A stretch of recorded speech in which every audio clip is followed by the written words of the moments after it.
Un bon chasseur sous-marin doit savoir rester immobile, invisible, dissimuler ses intentions, attendre le bon moment pour porter son coup, ni trop tôt, ni trop tard. Puis laisser sa proie s'épuiser avant de la remonter à la surface.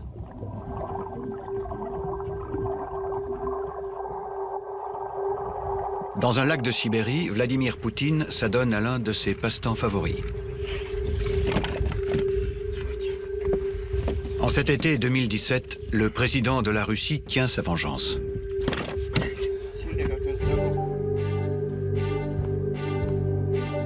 Il est parvenu à influencer les élections présidentielles de son ennemi américain. Il pèse sur les vies politiques des démocraties occidentales. Il est devenu incontournable en Syrie, en Ukraine et ailleurs.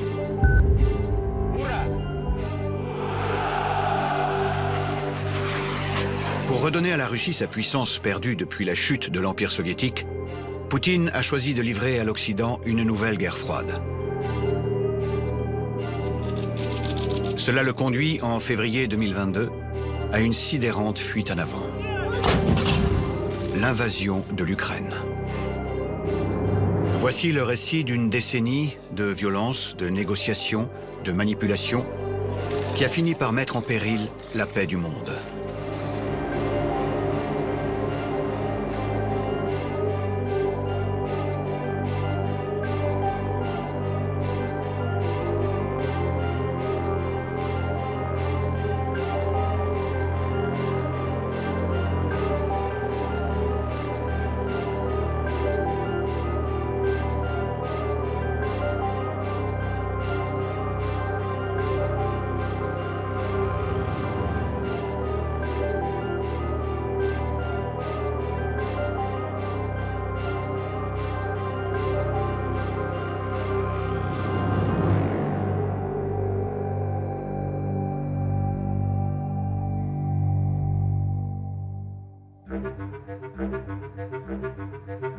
C'est d'abord l'histoire d'une revanche. Celle d'un homme qui revient de loin, à la tête d'un pays qui revient de loin.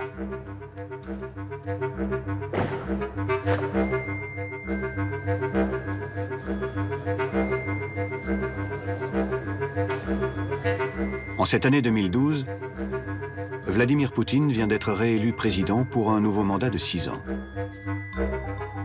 Depuis déjà 12 ans, l'ancien agent du KGB règne sur la Russie. En 12 ans, il a rétabli l'ordre dans un pays menacé d'effondrement. Muselé l'opposition, laissé assassiner plusieurs de ses figures, mis au pas les médias. C'est pourtant un homme au ton grave qui, les mâchoires serrées, prête serment. Клянусь при осуществлении полномочий президента Российской Федерации защищать суверенитет и независимость.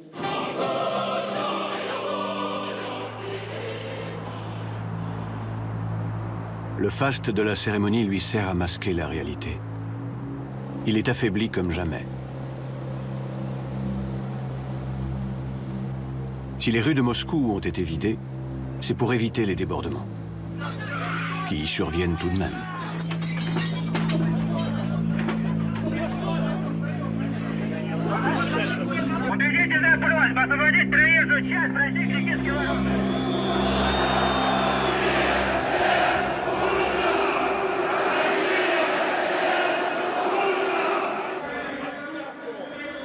Depuis des mois, dans tout le pays, les plus grandes manifestations depuis la chute de l'Union soviétique dénoncent des élections truquées et exigent le départ de Poutine.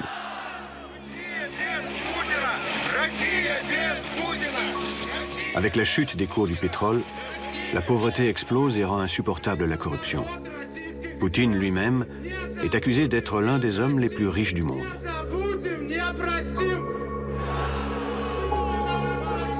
L'inquiétude saisit le maître du Kremlin, cloîtré dans son palais.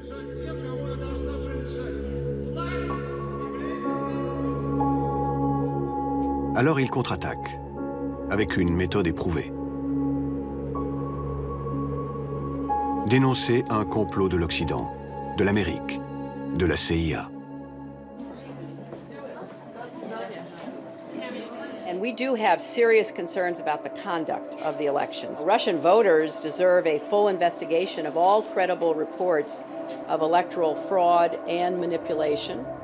And we hope in particular Ces propos de la secrétaire d'État américaine Hillary Clinton, il les a découverts comme tous les Russes, à la télévision la veille.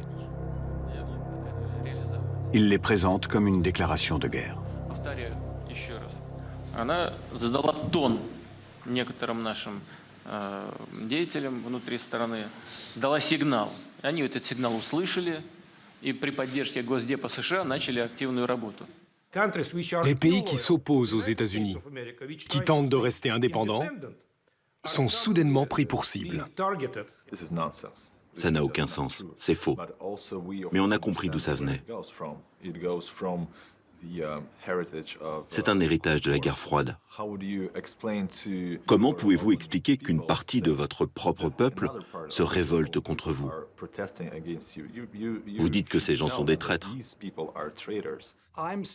Je suis assez cynique pour penser que M. Poutine, étant donné ses capacités de renseignement, savait que les États-Unis et l'Occident n'étaient pas impliqués. Mais il devait convaincre les Russes que le déclin économique et tous leurs problèmes avaient un responsable.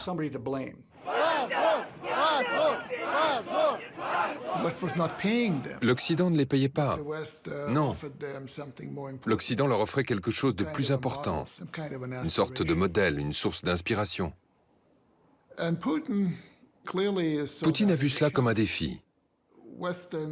Alors, le libéralisme d'inspiration occidentale est devenu un ennemi. Il fallait l'endiguer.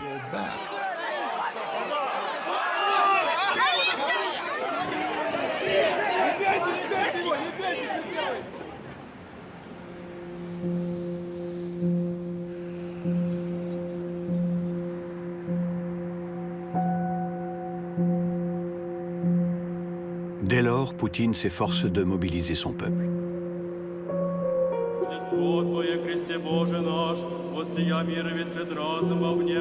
L'ancien officier du KGB, formé à l'école communiste, se pose en protecteur des traditions russes face au modèle occidental.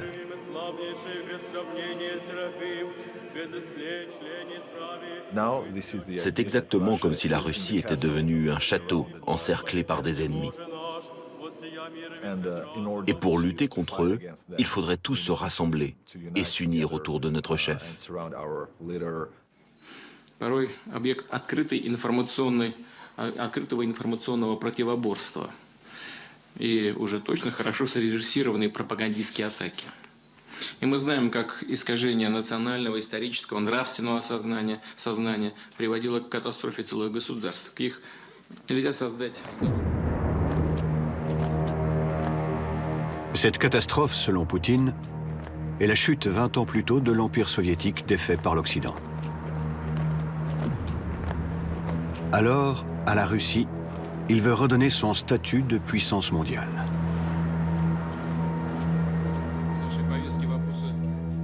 Pour mener cette bataille, il réorganise son pouvoir. Il exclut les libéraux et s'entoure de durs. Ils viennent souvent, comme lui, des services secrets ou sont de fidèles oligarques.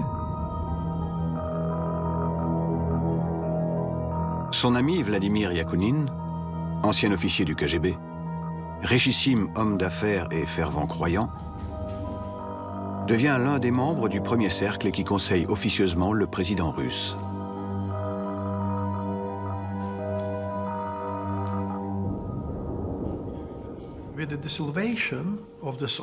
Après l'effondrement du système soviétique, il semblait qu'un conflit idéologique n'avait plus lieu d'être. Mais quand quelqu'un décrète qu'il possède la vérité, lui seul et pour tout le monde, c'est de la domination.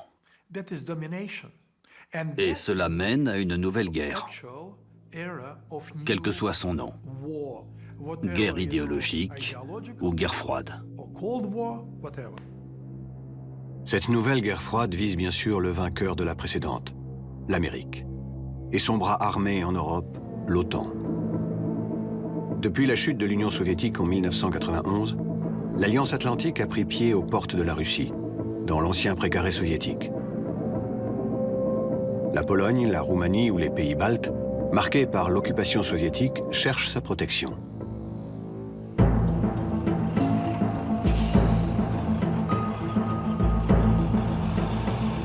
Mais maintenant, l'heure est aux grandes manœuvres, car les discours nationalistes de Poutine inquiètent ses voisins. Les États-Unis projettent de déployer à travers l'Europe de l'Est une nouvelle arme à la pointe de la technologie. Un bouclier antimissile.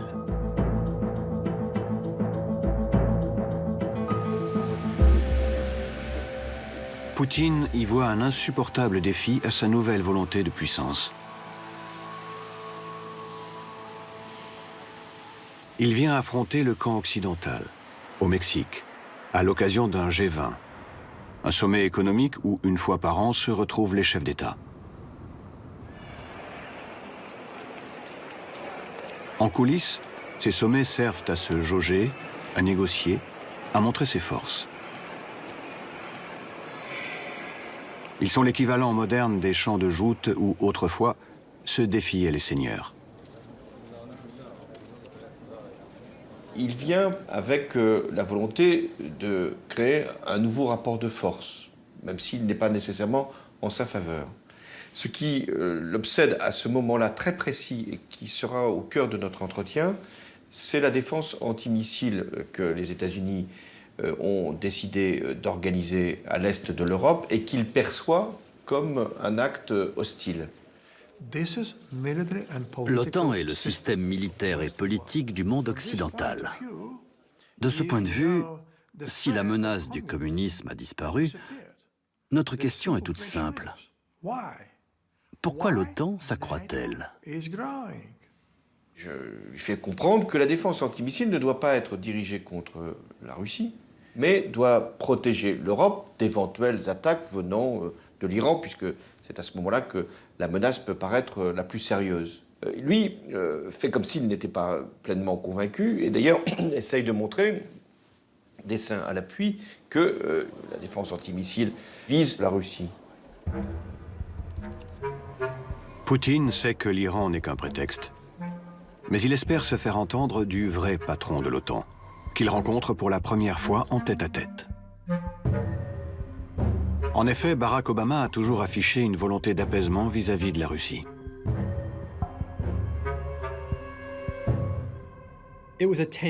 C'était une rencontre tendue, sans aucune chaleur.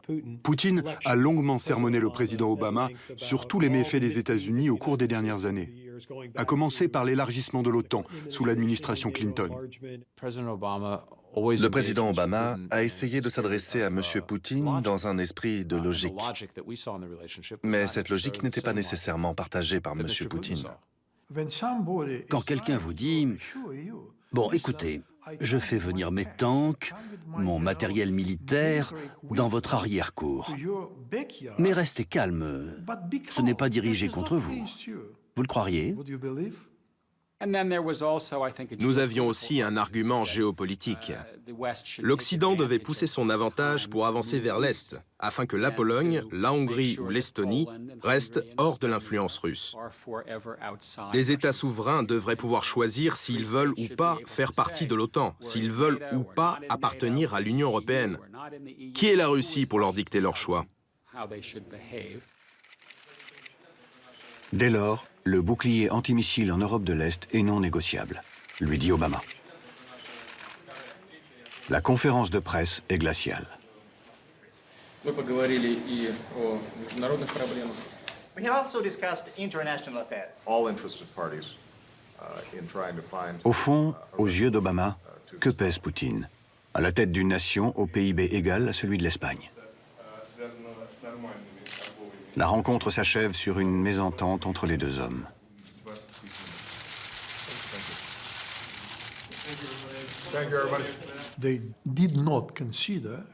Ils ne considéraient pas la Russie comme un partenaire égal. Bon ou pas bon, mais en tout cas égal. Ce comportement dénotait un sentiment de supériorité. Une manière de signifier « Vous n'êtes pas à mon niveau,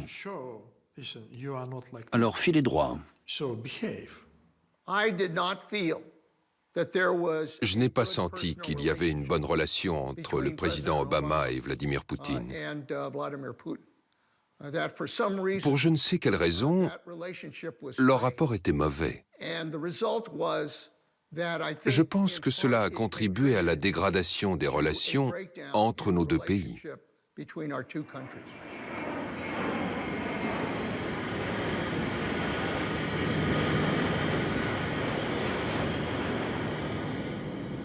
Poutine se sent méprisé par Obama. Un détail, mais qui compte à ses yeux. L'Américain n'a même pas essayé de dire un seul mot en russe, alors que lui, on a placé quelques-uns en anglais. Si je connais 2 mots en chinois ou en allemand, dans des négociations, je trouverai un moyen de les utiliser pour montrer mon respect. L'humiliation, c'est vrai que c'est sans doute le fil conducteur psychologique de toute cette affaire. Ce sentiment supposé d'humiliation vis-à-vis d'un Occident qui aurait presque organisé la chute de l'URSS, en oubliant que l'URSS s'est effondrée quand même sous le poids de sa propre inefficacité. Poutine est très russe. Les Russes ont un complexe d'infériorité. L'Occident ne nous prend pas au sérieux. Il nous considère comme une sorte de petit frère attardé qu'on peut maltraiter et insulter en permanence. Ils ont constitué une grande puissance à l'égal des États-Unis. Et maintenant, plus personne ne les écoute.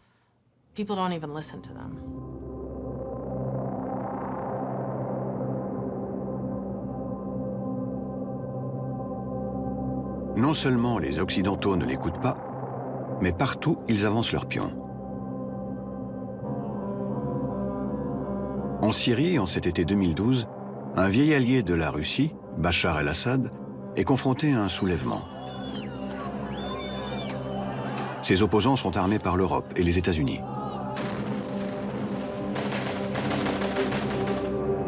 Pour Poutine, pas de doute, l'Occident ourdit un changement de régime.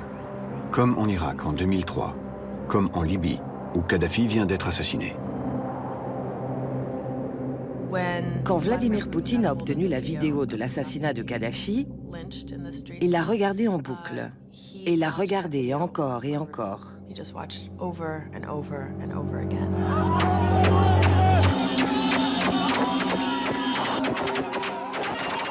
Apparemment, il en a fait de même avec la vidéo de l'exécution de Saddam Hussein. Il a pris tout ça très personnellement. Je pense que Poutine l'a regardé en se disant que quand on s'oppose aux États-Unis, qu'il y a un vrai combat, une vraie confrontation, on ne doit s'attendre à aucune clémence.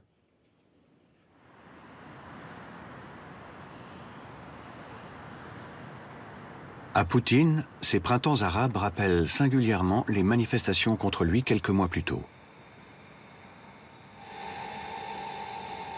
Alors, pour contrer les Occidentaux en Syrie, il soutient à bout de bras un régime au bord de l'effondrement.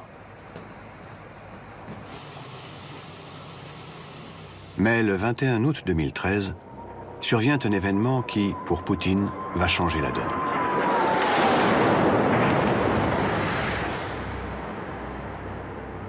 Son allié syrien bombarde un quartier tenu par l'opposition avec des armes chimiques.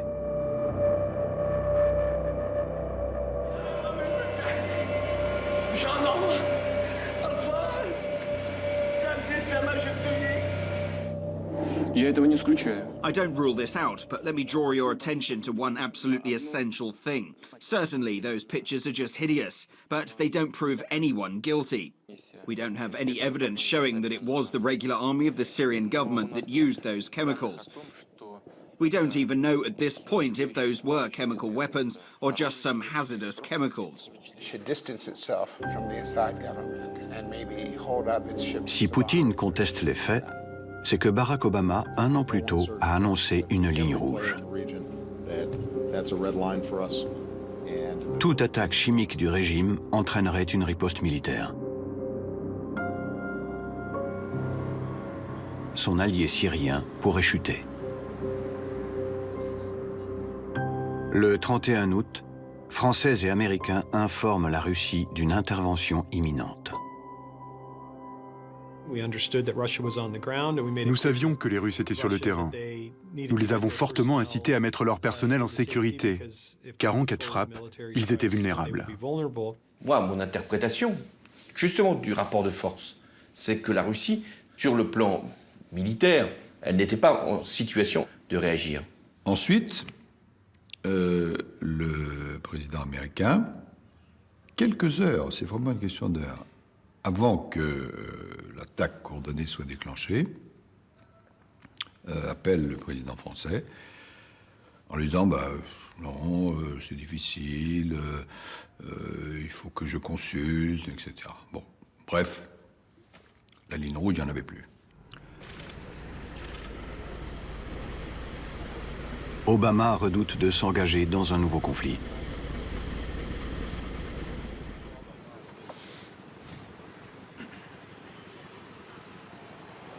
Poutine, lui, comprend que cette Amérique n'est peut-être qu'un tigre de papier.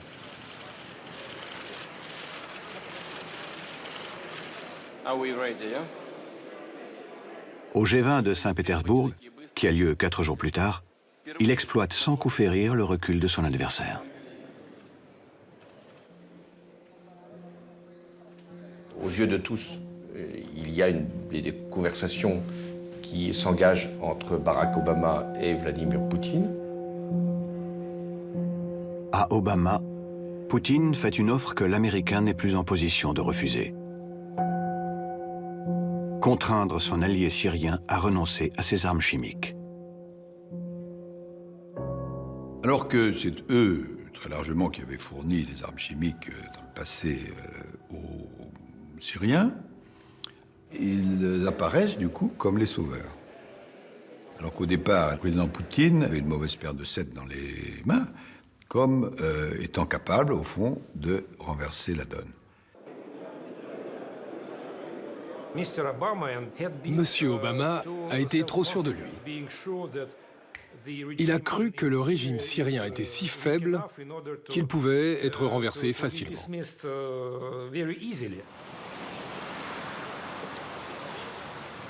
Grâce à ce coup diplomatique, une intervention occidentale en Syrie n'a plus lieu d'être.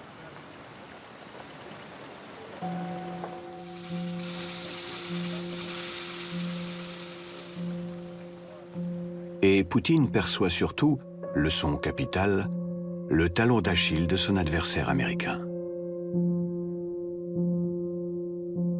Les Russes, à Saint-Pétersbourg, comprennent au quart de tour, M. Poutine est intelligent, très intelligent même, que, au fond, si le président des États-Unis s'étant engagé publiquement, en cas de ligne rouge, à réagir et à frapper, ne le fait pas,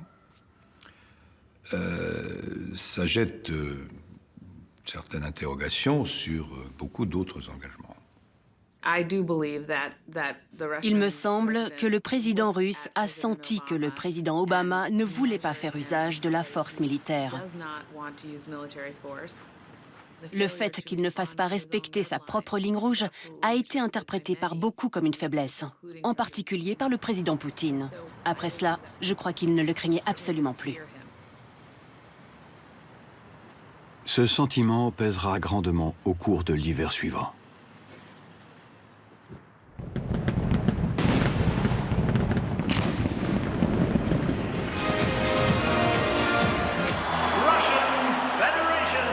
À Sotchi, Poutine inaugure ses fastueux Jeux olympiques d'hiver, dont il veut faire un symbole de puissance.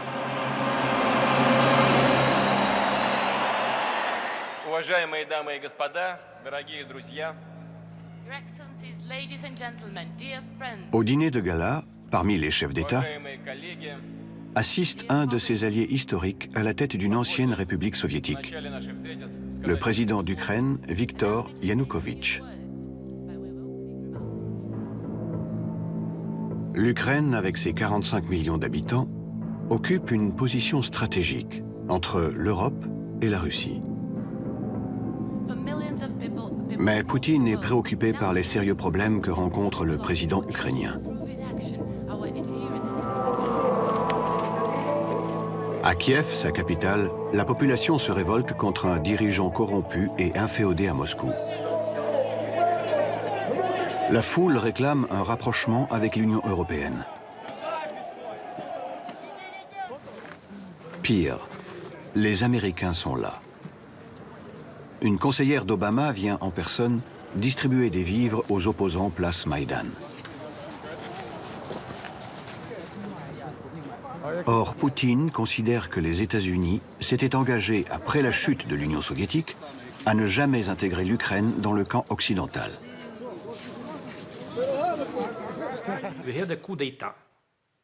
Nous avons fait face à un coup d'État à Kiev.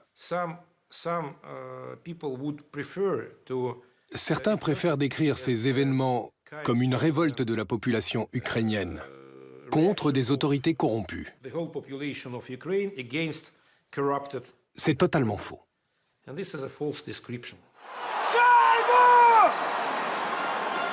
Le 15 février, tout s'accélère.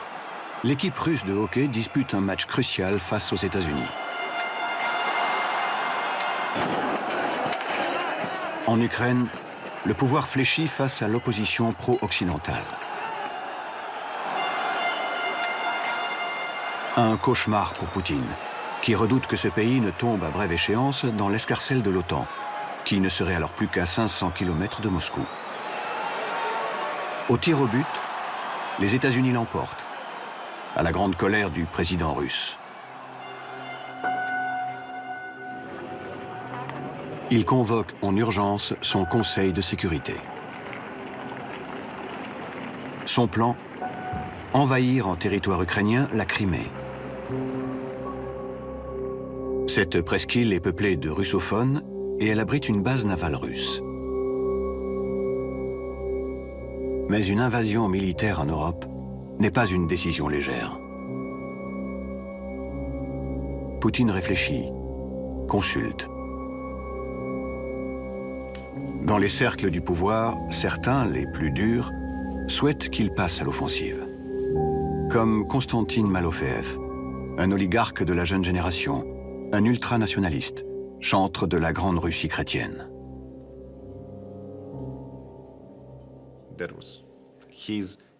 C'était sa décision. D'après ce que j'ai entendu, elle n'a pas été facile à prendre. Il y a eu des débats. La grande question, c'était qu'est-ce qui se passera après? Quelle sera la réaction des Occidentaux, des Américains, qui parrainent cette junte à Kiev? À vrai dire, leur réaction semblait évidente.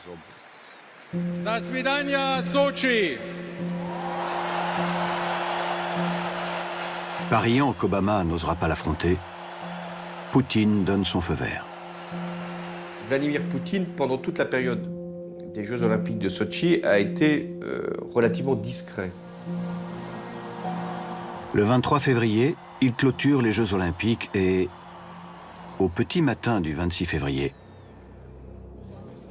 la Crimée se réveille aux mains de forces spéciales russes débarquées dans la nuit.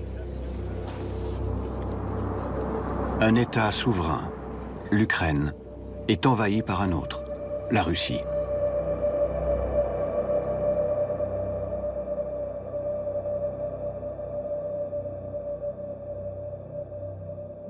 Nous avons été surpris qu'il attaque la Crimée.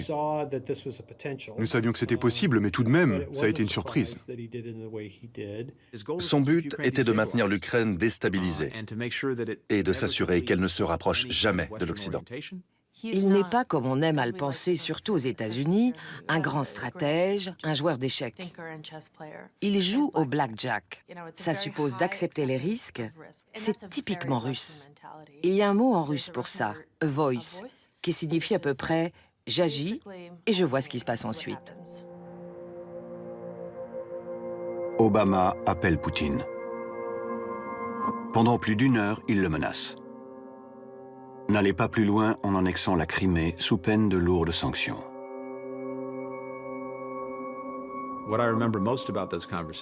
Ce que j'ai retenu de cette conversation, c'est que le président Obama a dit très clairement au président Poutine « Les actions de la Russie sont inacceptables. La souveraineté territoriale de l'Ukraine doit être restaurée. Pour la Russie, l'objectif principal était de maintenir l'Ukraine comme une sorte de zone tampon entre la Russie et l'OTAN. En fait, ce n'est pas seulement l'Ukraine qui est en jeu. Il s'agit de l'ordre mondial, de l'ordre européen. Indifférent aux menaces occidentales, Poutine va plus loin. 10 jours plus tard, la Crimée est annexée par la Russie au terme d'un référendum expéditif. Son président entre en vainqueur dans le port de Sébastopol.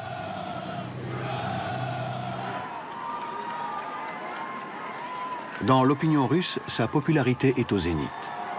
Sa difficile réélection 2 ans plus tôt est oubliée. Poutine continue d'avancer. Cette fois dans le Donbass, une région orientale d'Ukraine.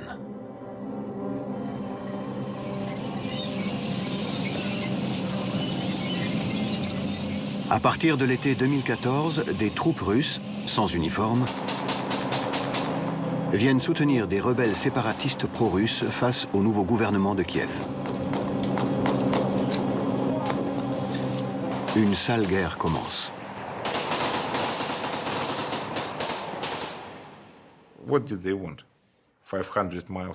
Mais qu'est-ce qu'ils voulaient?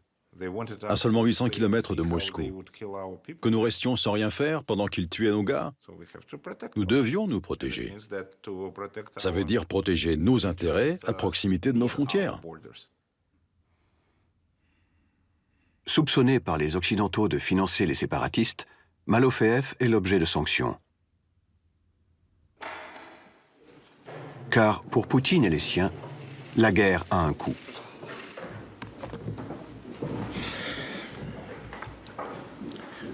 Добрый день, уважаемые коллеги. Начнем с ситуации вокруг Украины, вокруг Крыма. Une cinquantaine de ses proches sont interdits de voyager et leurs avoirs à l'étranger sont gelés.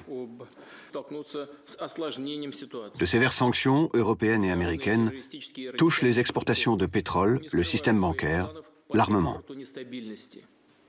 Сергей Викторович, что по этому поводу могли бы нам сказать и проинформировать о чем? Президент Обама объявил о новых санкциях, которые касаются примерно 20, опять же, физических лиц и одного финансового учреждения Банка России. Сколько физических лиц? Около 20. Кроме этого, наши украинские соседи... Utilisons notre meilleur atout. Quel est-il? C'est l'économie, pas les rapports de force dans l'Est ukrainien. Car au niveau économique, l'Occident, c'est-à-dire l'Europe plus les États-Unis, pèse 50% du PIB mondial. La Russie n'en représente que quelques pourcents. Les sanctions étaient prévisibles. Mais Poutine ne s'attendait pas à ce que les Occidentaux fournissent au nouveau président ukrainien des centaines de millions de dollars d'aide militaire. Les Américains envisagent même d'aller plus loin. Livrer à l'Ukraine des armes anti-chars aux effets destructeurs. Au sein de mon équipe, nous avons perçu que les Russes étaient sensibles aux pertes sur le terrain. Quand les corps des soldats tombés au front ont commencé à rentrer, les gens n'étaient pas très contents. Et puis aussi, les journalistes ont commencé à poser des questions. Nous avons appris que le gouvernement russe interdisait aux familles de parler des morts. Ils gardaient le secret. Bref, ils étaient très sensibles aux pertes humaines. Alors, si on pouvait détruire les chars russes et faire des victimes, cela les dissuaderait peut-être de mener une nouvelle offensive contre l'Ukraine. C'était ça notre idée. Poutine redoute une escalade militaire qui pourrait lui être défavorable. Alors il accepte de négocier. En février 2015, Français et Allemands viennent au Kremlin tenter de mettre fin à une crise qui menace la paix en Europe. C'était une course de vitesse, parce que les séparatistes appuyés par les Russes étaient en mouvement et que l'armée ukrainienne pouvait être encerclée. Mais encore faut-il faire admettre à Poutine l'évidence, la présence de son armée dans l'est de l'Ukraine. suffisamment d'informations incontestables pour dire où sont les forces russes. Il ne nie pas qu'il y a des actions armées. Alors, il prétend qu'il n'a pas de lien. Je lui dis, mais vous avez des liens avec les séparatistes, vous pouvez les appeler. Il dit, mais je ne les connais pas. Au téléphone, la chancelière Merkel a dit au président Obama qu'elle ne savait plus quoi faire avec Poutine. Parce qu'à chaque fois qu'il parlait, il mentait.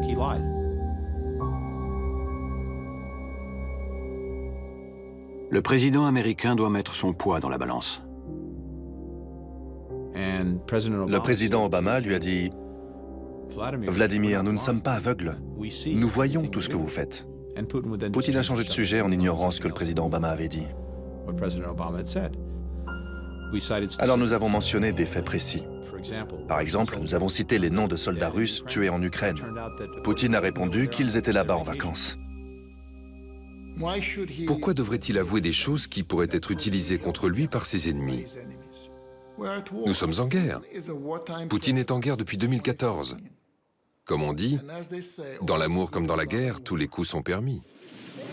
La semaine suivante, le 12 février 2015, après une ultime nuit de négociations, Poutine accepte un cessez-le-feu en Ukraine, sans jamais avoir reconnu son implication.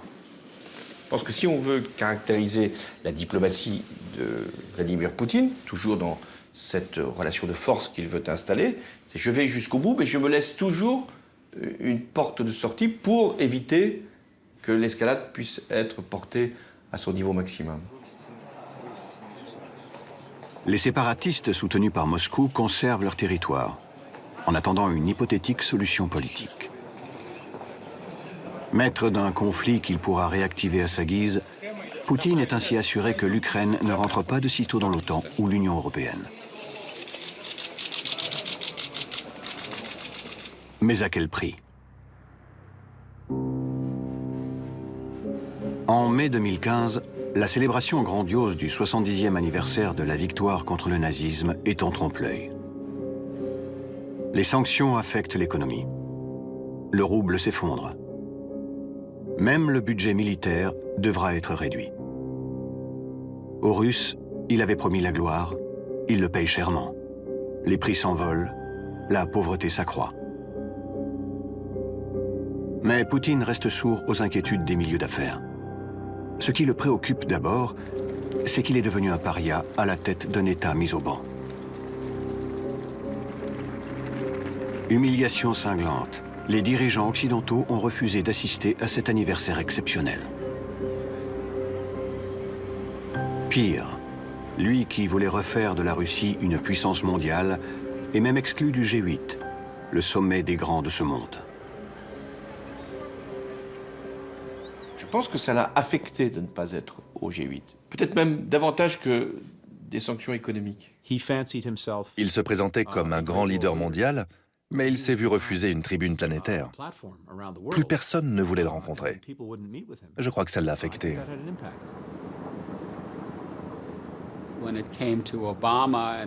En ce qui concernait Obama et d'une certaine manière Merkel et les autres, la porte a été fermée.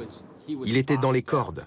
Il voulait de la reconnaissance, assister aux réunions, il voulait des appels téléphoniques et il n'en recevait plus.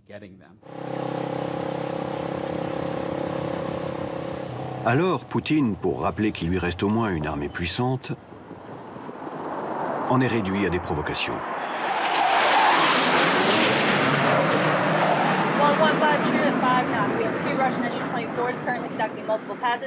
Pour la première fois depuis la guerre froide, des jets russes menacent des navires américains en mer Baltique.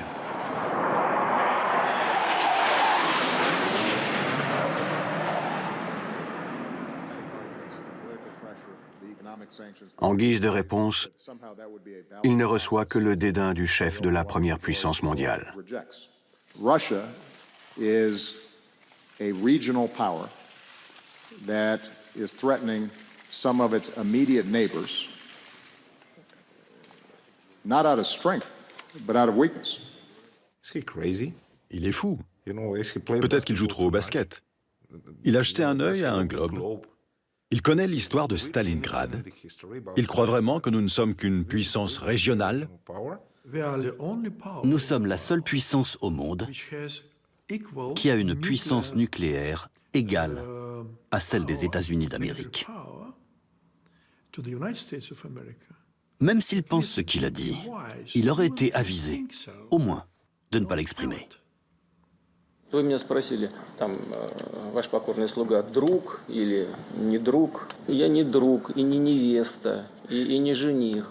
Я президент Российской Федерации. 146 миллионов человек. У этих людей есть свои интересы, и я обязан их отстаивать.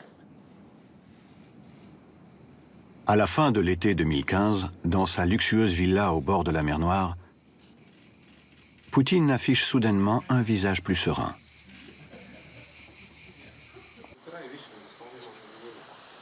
Pour briser l'isolement dans lequel les Occidentaux le maintiennent, il a fini par comprendre que la confrontation est peu efficace.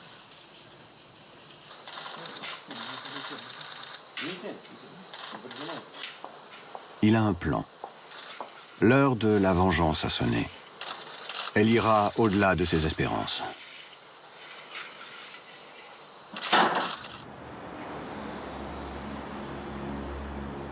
Товарищ Верховный Главнокомандующий, в соответствии с вашим распоряжением, боевая авиация наших вооруженных сил... Dans un premier temps, il revient sur le devant de la scène grâce à un coup audacieux, en Syrie.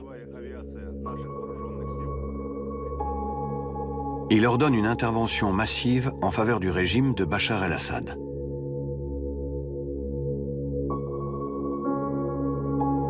Des centaines d'avions sont envoyés écraser sous les bombes, des mois durant, l'opposition au dictateur syrien.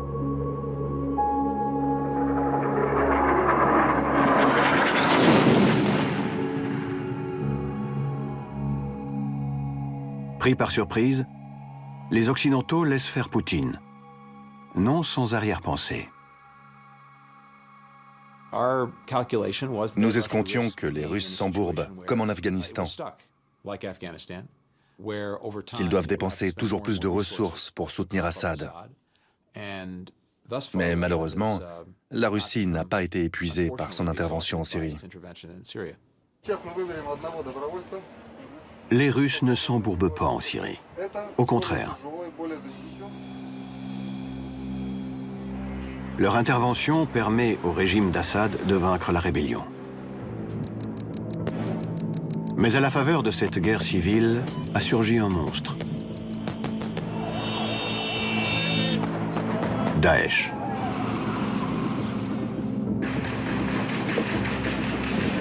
Le groupe djihadiste ensanglante le monde. Comme ce 13 novembre 2015 à Paris.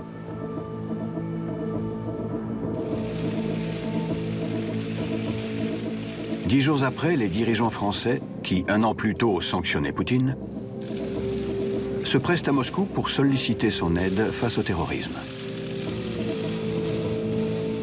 À l'incontournable maître de la guerre en Syrie, il demande de rejoindre la coalition occidentale qui combat l'État terroriste depuis près d'un an. Monsieur le Président, cher Vladimir, nous avons été frappés en France par un acte terroriste. Мы готовы к этому сотрудничеству, господин президент, и рады вашему союзу. Ce que je viens chercher à Moscou, c'est au moins un accord sur la concentration des frappes de la Russie sur des zones dont on sait qu'elles sont contrôlées par Daesh. Nous avons des traces de ces frappes russes. C'était dans un rapport 90-10 contre les civils et l'opposition modérée, et puis 10 seulement pour Daesh. Le terrorisme, donc, est notre ennemi. Il y a des terroristes qu'il faut combattre de manière extrêmement vigoureuse, mais l'opposition modérée, les civils, non. Et évidemment, les Russes ont habilement joué là-dessus. Loin des caméras, Poutine refuse de soutenir la coalition occidentale contre Daesh. Il défendra Bachar el-Assad contre tous ses opposants, tous assimilés à des terroristes. Le terrorisme ne peut pas être un terrorisme dur, un terrorisme moyen ou un terrorisme doux. Crier « nous sommes contre le régime », ça ne rend pas le terrorisme plus acceptable. C'est ça la réponse. Ses interlocuteurs n'ont pas compris qu'autant qu'une guerre, c'est une bataille d'image que mène Poutine.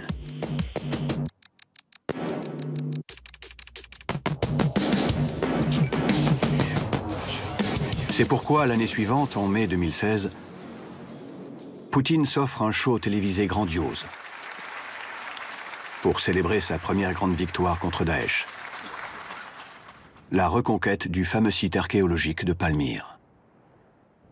Надежды не только на возрождение Пальмира как достояния всего человечества, но и на избавление современной цивилизации от этой страшной заразы, от международного терроризма. Большое вам всем за это спасибо. En se posant en rempart contre le terrorisme, Poutine s'adresse avant tout aux opinions publiques occidentales.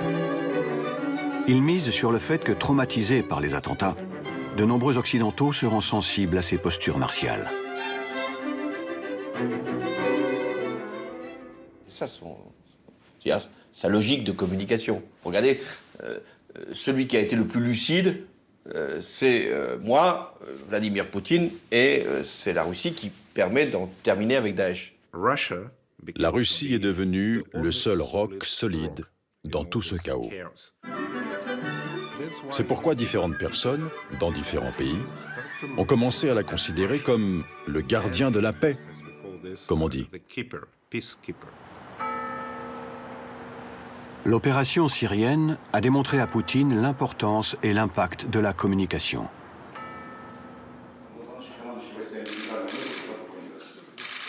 Quand on a un budget militaire 10 fois inférieur à celui des États-Unis, elle est l'arme du faible par excellence.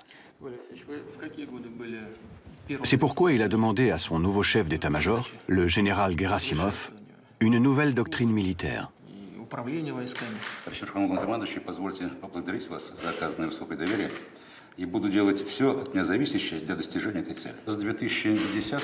Ce sera la doctrine Gerasimov, celle de la guerre hybride. Subversion, espionnage, propagande et cyberattaques doivent façonner le paysage politique et social de l'adversaire.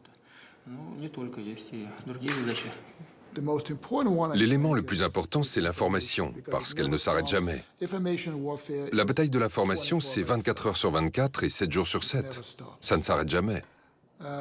Et dans cette bataille de l'information, l'Occident, et d'abord les États-Unis, a été désigné comme un adversaire, et même un ennemi. Poutine regarde peu la télévision, se méfie d'Internet, reçoit les informations sur papier. Pourtant, cet homme formé au KGB sous Brejnev sait utiliser les moyens les plus modernes. Такое ощущение, что это какая-то компьютерная игра. Давай, давай, давай. Снаряд. Он не разорвался. Devant un parterre d'invités, Poutine célèbre la réussite de la télévision d'État qu'il a créée pour propager les idées russes dans le monde. Телеканал Russia Today доступен сейчас для 700 миллионов зрителей. И сегодня, когда ситуация в мировой политике, прямо скажем, сложна, как никогда важно, чтобы ваш и наш голос, вашу и нашу позицию слышали. À l'instar des missiles et des pipelines, Russia Today, RT, est considéré par l'État comme un outil stratégique dont le budget est garanti. RT est diffusé en 5 langues dans une centaine de pays. Sur Internet, le cœur de sa stratégie, ses vidéos sont plus visionnées que celles de CNN et de la BBC.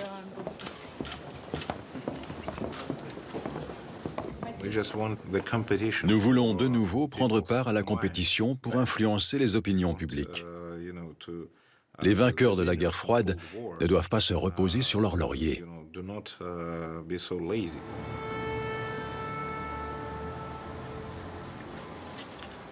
Les États-Unis sont bien sûr un objectif prioritaire de RT.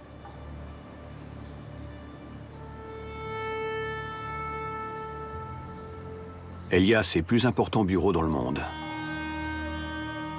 Well, a new report shows viewers are leaving the mainstream media by the drove. So it looks like people are turning elsewhere to get their news. For example, Par exemple, quelques jours après mes débuts ici, il y a eu un mouvement de protestation appelé Occupy Wall Street, qu'ils ont couvert, enfin, qu'on a couvert très largement.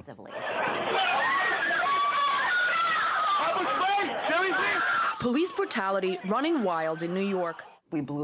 Notre couverture médiatique était démesurée. Et maintenant, je comprends pourquoi. C'est leur rêve de voir les Américains s'insurger, exprimer leur défiance vis-à-vis du système, de la démocratie et du capitalisme. Leur rêve de voir les Américains eux-mêmes dire que leur système ne fonctionne pas. Since President Obama took office, the country has seen the largest rise of people on food stamps ever. Here in D.C., because we are out here struggling.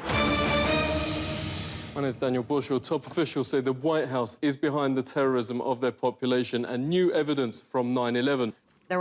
Il y avait beaucoup de théories du complot. C'était une grande part de leur stratégie. Ils essayaient de tirer avantage des problèmes et des divisions existants aux États-Unis.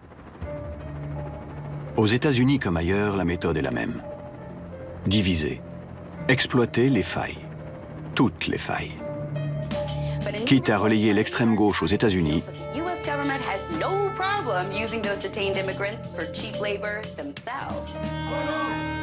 et l'extrême droite en France.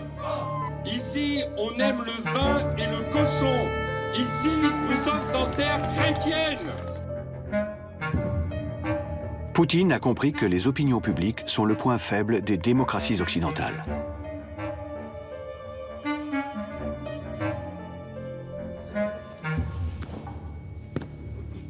Au début de l'été 2016, c'est une leçon qu'il a certainement en tête. Lorsque le secrétaire d'État d'Obama lui rend visite au Kremlin. Well, Mr. President, we're very appreciative for the opportunity to have a serious conversation about serious issues. John Kerry douche ses espoirs d'un allègement des sanctions s'il ne change pas de politique en Ukraine et en Syrie. On lui annonce de surcroît la prochaine inauguration des bases antimissiles à ses frontières. Le plus préoccupant, c'est que 6 mois plus tard, il pourrait avoir à traiter avec quelqu'un de plus inflexible encore. Celle qu'il a publiquement accusée d'avoir donné le signal à ses opposants en 2011. Sa bête noire, Hillary Clinton. La grande favorite des élections américaines qui s'annoncent.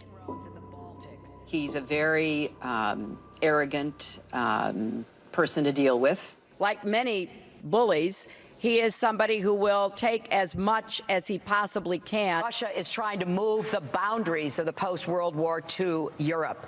We've got to get NATO back working for the common defense. Face à elle, Poutine a la surprise de voir surgir un outsider. Un populiste qui affiche des positions favorables à la Russie et critique l'OTAN. You know, Hillary likes to play tough with Russia. Putin looks at her and he laughs, okay? He laughs. Russia doesn't like ISIS any better than we do. Wouldn't it be nice if we actually got along with Russia and you could knock them out together? Wouldn't that be a good thing? Nous avions le choix entre une folle, Clinton, et un hooligan, Trump. Qui préféreriez-vous rencontrer dans une rue? Une folle ou un hooligan? Un hooligan, bien sûr, car avec un hooligan, vous avez encore une chance. Avec une folle, vous n'en avez aucune. Elle préconisait notamment une zone d'exclusion aérienne en Syrie. À mon sens, elle prenait le risque d'une confrontation directe entre les forces américaines et les Russes en Syrie. Clinton était si russophobe, si néoconservatrice, avec son discours « Je suis la chef du monde global et j'ai une province rivale appelée la Russie qui se comporte mal ». Bien sûr qu'on préférait Trump.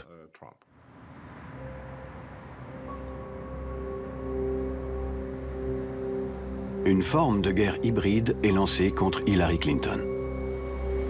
Des hackers russes se faisant passer pour des Américains produisent plus d'1 million de tweets hostiles à la démocrate. Sur Facebook, leurs messages sont propagés des semaines durant auprès de 126 millions d'internautes. Les médias pro-russes répandent rumeurs et fake news. So in 2015, 96% of the Clintons' charity went to themselves. The rest of their charitable Ainsi, cette seule vidéo est vue par 9 millions d'Américains sur les réseaux sociaux.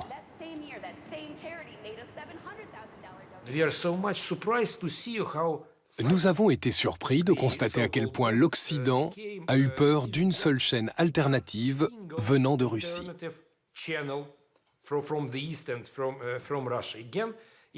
Cela démontre que l'Ouest est bien plus faible qu'il ne le prétend.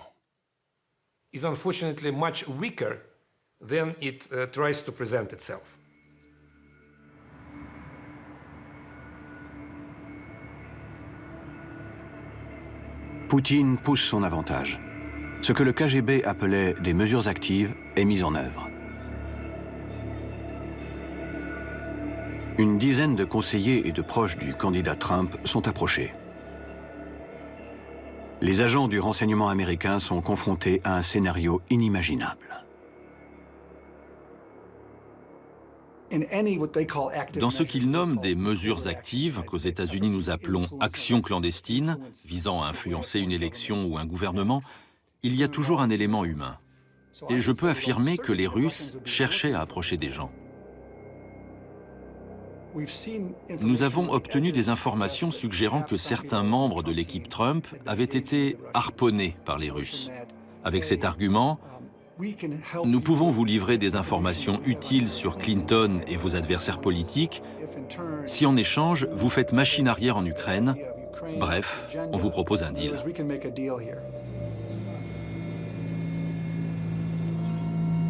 Fin août 2016, 3 mois avant l'élection, la guerre hybride de Poutine franchit un seuil. Des hackers piratent les ordinateurs de l'équipe Clinton pour dérober des emails qui la compromettraient. Des machines à voter sont également ciblées. Le cœur de la démocratie américaine est attaqué. Cette fois, les services de renseignements américains n'ont plus de doute sur l'origine de l'attaque.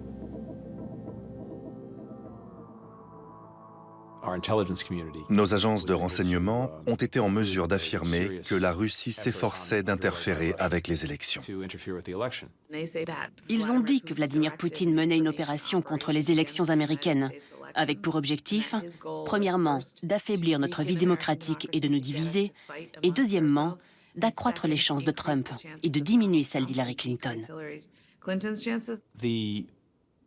La première réaction vis-à-vis des Russes a été celle du directeur de la CIA, John Brennan, qui en août a appelé son homologue pour lui dire que nous savions ce qui était en train de se passer. Mais l'administration Obama est désemparée face à cette attaque sans précédent. Comment riposter? Un projet de cyberattaque contre les infrastructures russes est envisagé. Nous nous sommes longuement demandé s'il fallait leur faire payer ce qu'ils avaient fait, les punir. Nous avons décidé que nous pourrions y repenser plus tard. Le plus important était de les stopper et de les empêcher de recommencer. La Maison-Blanche décide de traiter l'affaire dans le plus grand secret.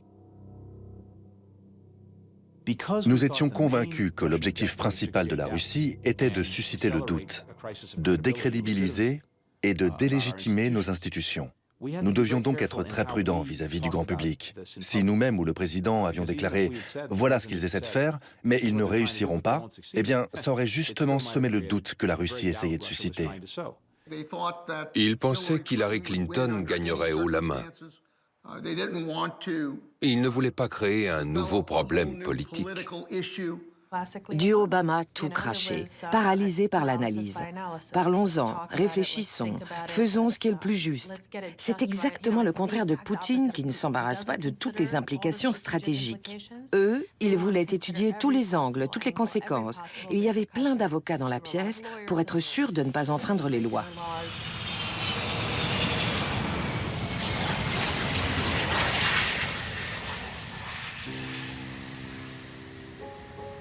Obama choisit donc d'aller s'expliquer les yeux dans les yeux avec Poutine, en marge d'un G20 en Chine prévu de longue date, le 5 septembre 2016.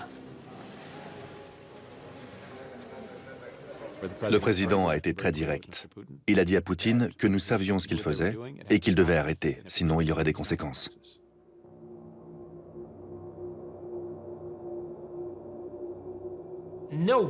Personne, ni M. Obama, ni aucun service de sécurité au monde ne nous a jamais fourni une quelconque preuve de l'ingérence russe.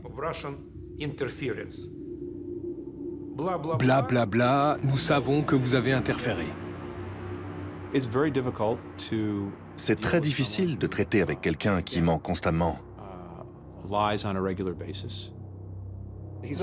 C'est un ancien du KGB. Tous les agents de renseignement du monde ont la même manière de se comporter. À la CIA, nous avons un écriteau qui dit « N'admettez rien, niez tout, faites des contre-accusations ». Il y avait tellement de problèmes qui pouvaient nuire à la campagne électorale de Mme Clinton que je ne sais quel génie au sein de son équipe a trouvé ce prétexte commode. Accuser la Russie d'interférer.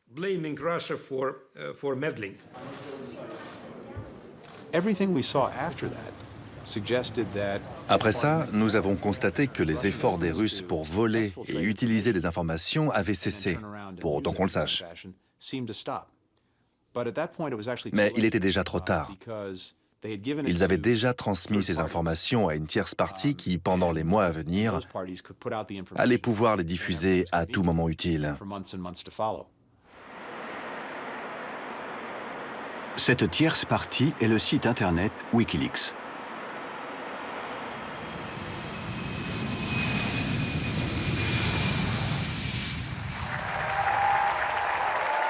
Un mois avant le scrutin, le 7 octobre 2016, la CIA rend enfin public ses informations sur l'ingérence russe.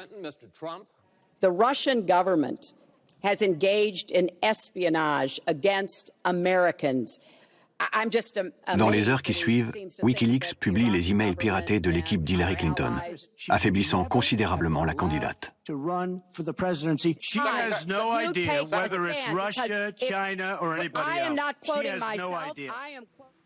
Президент Российской Федерации Владимир Владимирович Путин.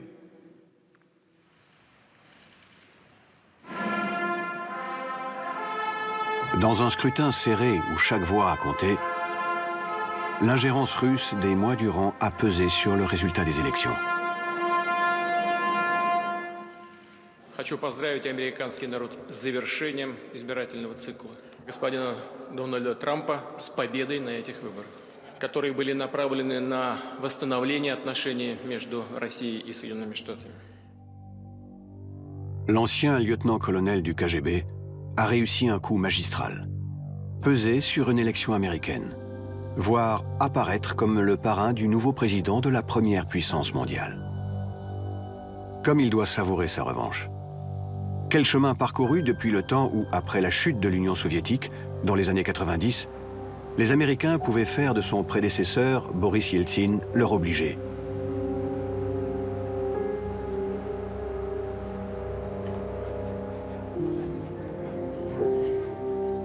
Mais encore lui faut-il obtenir du nouvel élu ce qu'il espère. D'abord la levée des sanctions qui affectent son pays, mais aussi l'arrêt de l'expansion de l'OTAN. En juillet 2017, il rencontre Donald Trump. Enfin, d'égal à égal avec un président américain. Ce tête-à-tête qu'il pense déterminant a été soigneusement négocié avec l'équipe américaine.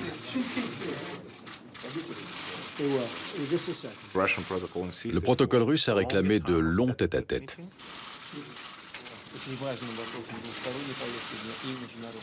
Le président Poutine se considère comme un maître en matière de relations humaines. Poutine espérait créer entre eux une certaine alchimie. Si je vois Trump, si je lui parle, si je lui donne l'impression qu'on est sur la même longueur d'onde, qu'il est brillant, si je le flatte, alors il me donnera ce que je veux.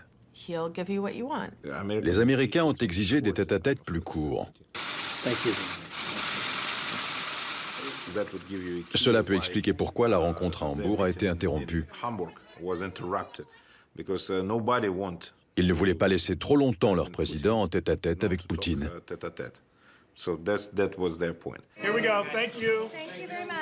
Poutine doit se rendre à l'évidence. Trump ne peut s'engager sur rien. Reste évasif sur tout.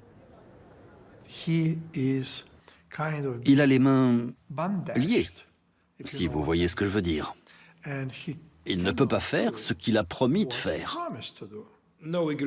Aucun accord n'a été conclu. Et nous sommes encore loin du compte. Nous avons perdu du temps. En voulant nuire à Hillary Clinton, Poutine n'avait pas prévu de se trouver face à un président affaibli et une Amérique plus hostile que jamais.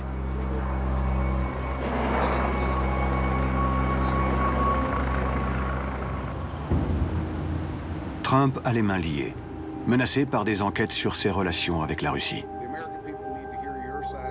Les sanctions ne sont pas levées, mais alourdies par un Congrès rendu furieux par l'ingérence russe. We're talking about a foreign government that, using technical intrusion and lots of other methods, tried to shape the way we think, we vote, we act. That is a big deal. Je suis encore stupéfaite que Poutine ait pris un tel risque. C'est quelqu'un qui prend des risques, on l'a déjà vu. Mais attaquer les États-Unis, c'est autre chose. Nous n'avons pas fini de répondre. Il doit en être conscient. Nous menons plusieurs enquêtes sur les agissements russes. Il ne s'agit pas seulement des relations entre Trump et la Russie, il s'agit de la Russie. Alors si j'étais Vladimir Poutine, je ne dormirais pas sur mes deux oreilles, parce qu'il ne sait pas où ça va finir.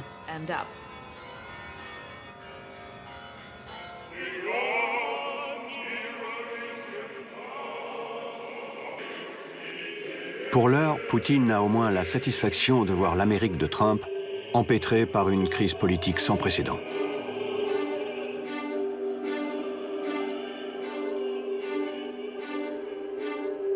Il profite de ces circonstances pour s'en prendre au grand allié des États-Unis, l'Union européenne.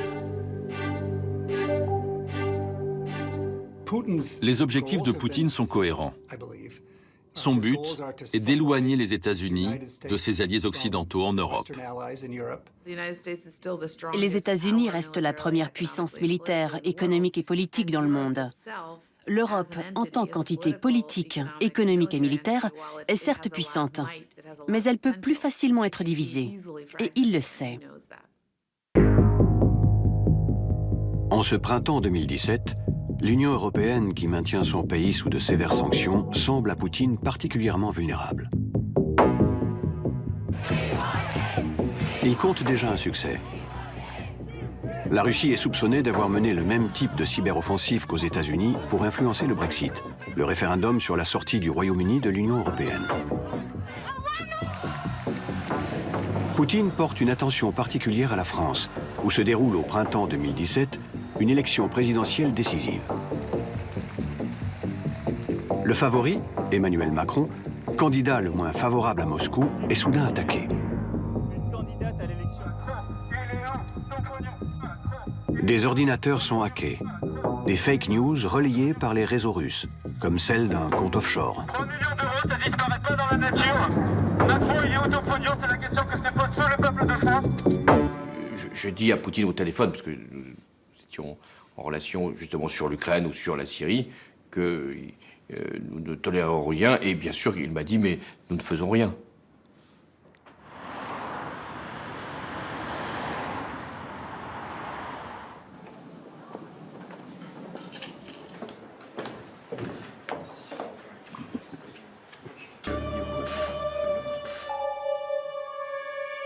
L'un des principaux relais entre le Front National et le Kremlin est depuis des années l'homme d'affaires Konstantin Malofeev. Marine Le Pen affiche des valeurs et des idées proches de celles du président Poutine. C'est pourquoi elle est devenue intéressante à ses yeux. Cette rencontre est pour Poutine une étape majeure de sa stratégie en Europe. Pour y étendre son influence, il s'érige en gardien d'un bastion conservateur et chrétien face aux changements, aux menaces migratoires, au terrorisme. Comme jadis l'Union soviétique, il s'appuie sur des personnalités, des partis politiques partout en Europe, principalement à droite et à l'extrême droite. Quand ils observent la Russie, ils se disent « c'est possible ». Nous pouvons rendre la France, ou encore l'Allemagne, plus grande encore.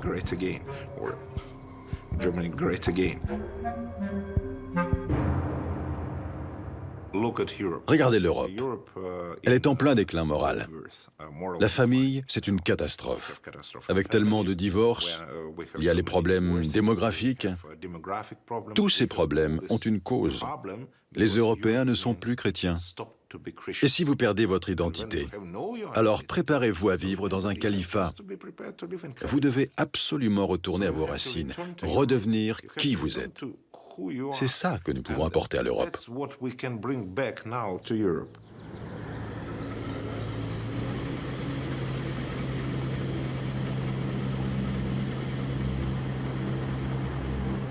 Poutine ne serait-il fort que des faiblesses des démocraties occidentales? Ses ingérences et ses manœuvres peuvent se retourner contre lui. En France, ce n'est pas sa candidate favorite qui l'emporte. Quand des organes de presse répandent des contre-vérités infamantes, ce ne sont plus des journalistes, ce sont des organes d'influence.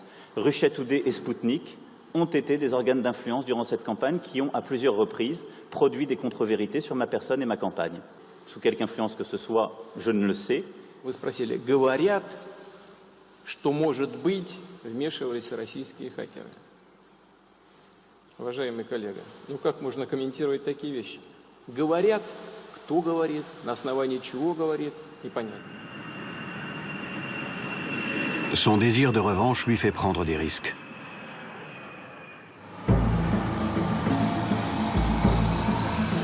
En livrant à l'Occident une nouvelle forme de guerre froide, il provoque un déploiement sans précédent de l'OTAN à ses frontières.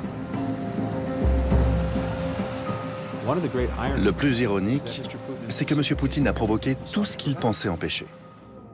L'OTAN est maintenant plus dynamique qu'elle ne l'a jamais été. Elle est plus proche de la Russie que jamais. Je pense que Poutine est une personnalité complexe. Il est tactiquement très habile et en même temps, il est empêtré dans sa propre rhétorique. À long terme, est-ce une victoire pour la Russie, qui est isolée et sous sanctions?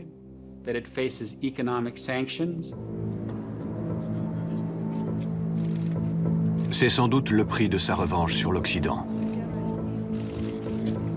Pour le moment, elle lui permet de maintenir son emprise sur la Russie.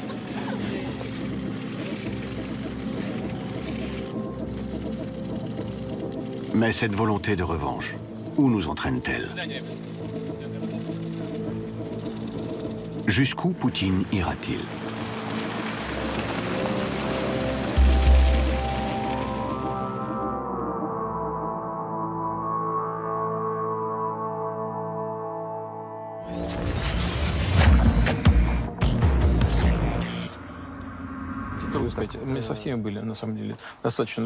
En février 2020, au fait de sa puissance, Vladimir Poutine accorde à la télévision russe une série d'entretiens à grand spectacle.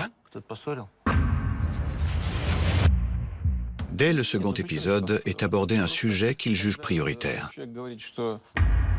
Украина. Смотрели сериал «Слуга народа»? Нет.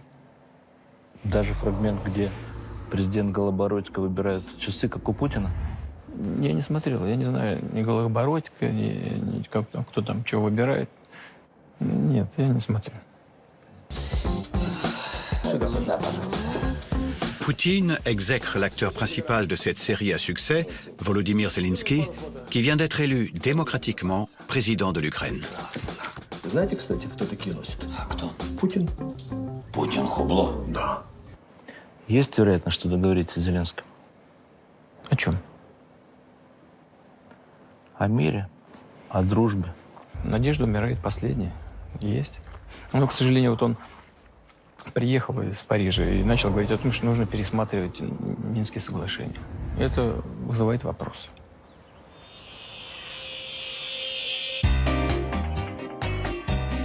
Inquiet de la menace russe, Zelensky réclame encore et toujours l'adhésion de son pays à l'Union européenne et à l'OTAN. En vain. Les Occidentaux ne veulent pas avoir à défendre un pays déjà partiellement occupé par la Russie.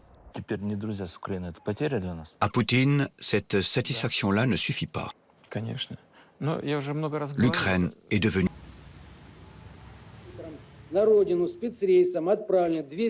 Poutine, qu'on dit terrifié par la maladie, s'isole au Kremlin. Sa gestion catastrophique de l'épidémie aggrave la crise économique et mécontente la population. Il rumine ses idées fixes et ses rêves de revanche.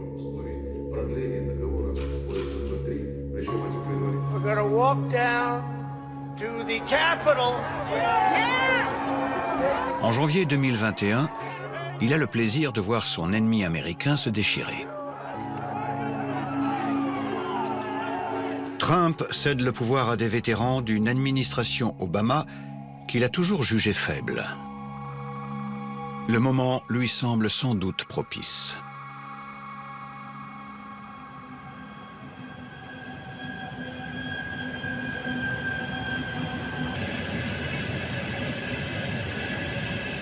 Poutine fait masser 150 000 hommes aux frontières avec l'Ukraine.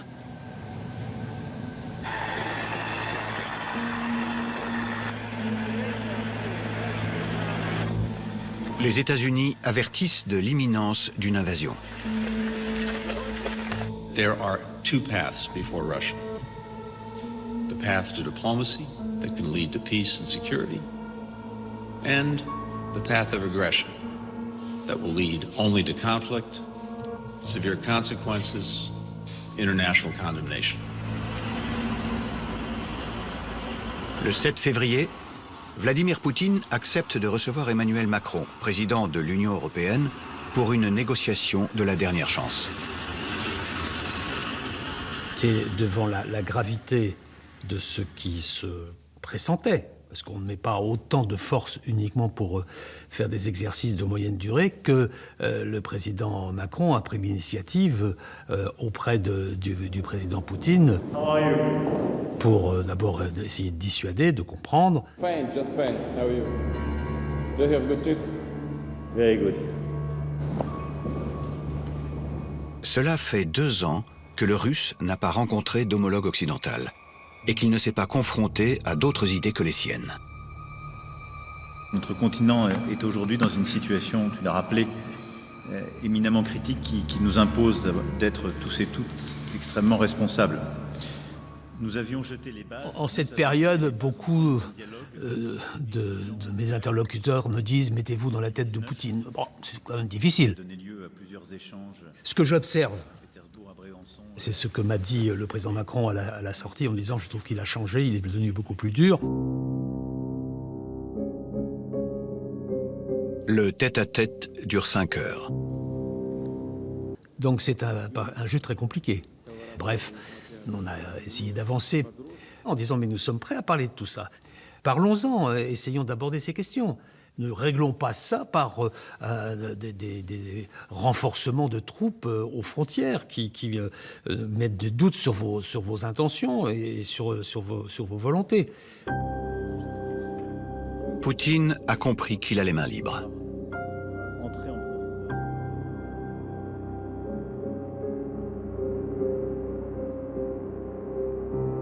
Les Occidentaux annoncent qu'ils n'interviendront pas militairement en faveur d'une Ukraine qui n'appartient pas à l'OTAN. Ils se contentent de menacer la Russie de lourdes sanctions économiques en cas d'invasion. Уважаемые коллеги, добрый день. Мы собрались с вами для того, чтобы обсудить ситуацию, которая складывается сегодня на Донбассе, которая помогла бы нам принимать соответствующие решения. Итак, после госпереворота... Sa décision, solitaire, est déjà prise. Et le petit cénacle avec lequel il gouverne doit le suivre, quels que soient les doutes des uns et des autres.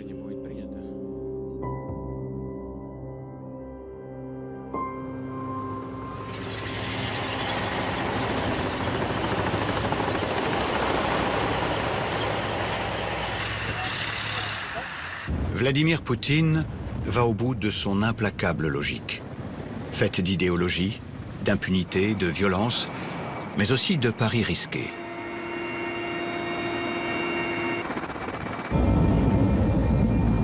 Il lance son armée à l'assaut de l'Ukraine sur tous les fronts, massivement.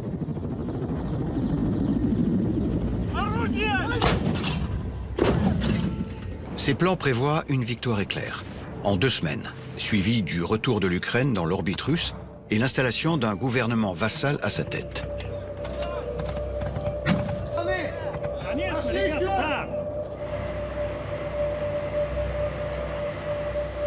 Au même moment, dans les rues de Moscou, des missiles intercontinentaux sont exhibés. À la télévision, Poutine menace les Occidentaux du feu nucléaire s'ils s'interposaient.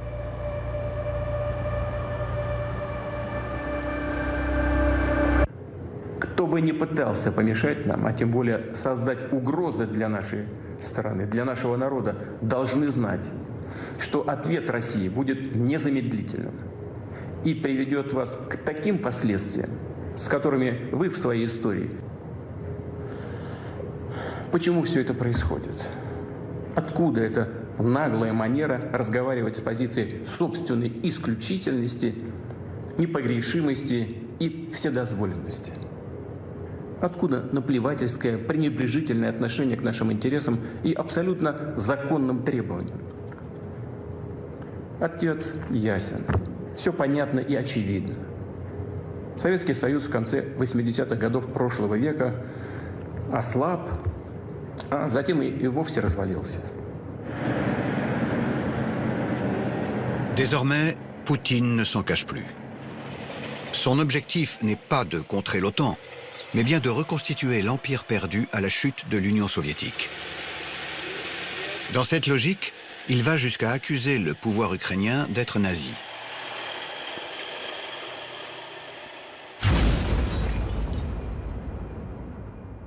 Mais l'idéologie finit toujours par se heurter au réel.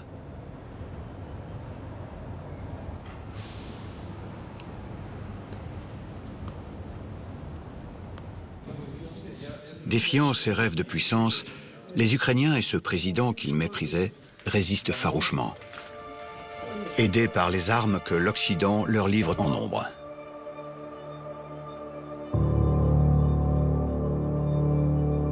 En seulement 3 semaines, l'armée de Poutine, mal préparée, peu motivée, perd plusieurs milliers d'hommes. Plus son armée est embourbée, plus sa guerre est brutale. Aux chars succèdent les bombes.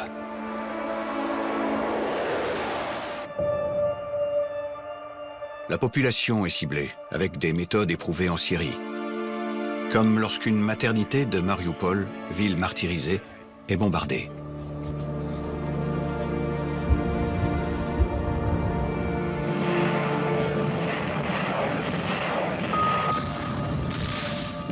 Pourtant, au cœur de la guerre, Poutine discute presque chaque jour avec les dirigeants occidentaux. En particulier avec le président français, qui cherche à se poser en médiateur. Le président Poutine, il lui arrive lui-même de demander à parler au président Macron. Peut-être qu'il faut garder un fil, mais en tout cas, ce qui est certain, c'est que le président Poutine n'a renoncé à aucun de ses buts de guerre. Dénazification, démilitarisation, neutralisation, plus territoire. C'est énorme. Comme à son habitude, Poutine évalue les rapports de force, teste la résolution de ses interlocuteurs occidentaux. Comme toujours, il tentera de trouver un accord lorsqu'il le jugera utile. L'ampleur des sanctions, qui sont quand même massives, dont les effets commencent à se faire produire, va amener à un moment donné le président Poutine devant un choix. Et je pense que lui aussi est pragmatique. Toute l'action que nous menons, c'est pour l'amener à cela. Le cessez-le-feu et l'ouverture d'une grande discussion sur tous les enjeux de stabilité en Europe.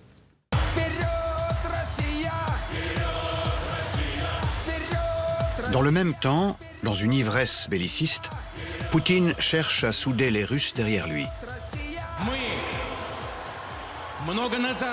Il les enferme dans un monde parallèle sous une banderole qui proclame « Pour un monde sans nazisme ».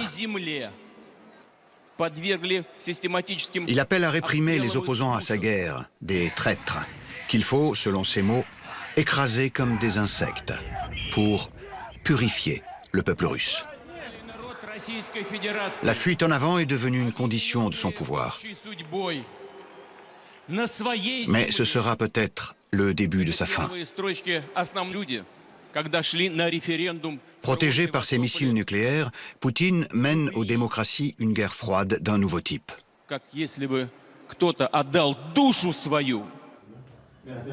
Voilà ce qu'en 2017 nous disait Konstantin Malofeev, le parrain des séparatistes du Donbass et l'un des artisans du rapprochement du Kremlin avec les partis nationaux populistes européens. Грозы сии пойдут во славу России. Так было тогда, так сегодня и так будет всегда. Спасибо! Plus que jamais, la question se pose. Jusqu'où Poutine ira-t-il? Et surtout, qui l'arrêtera?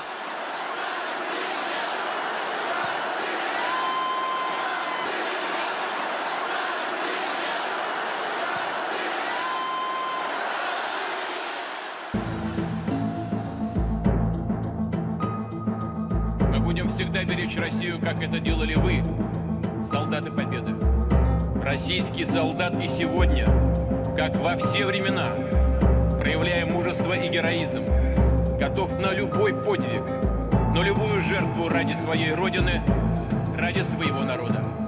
Ура!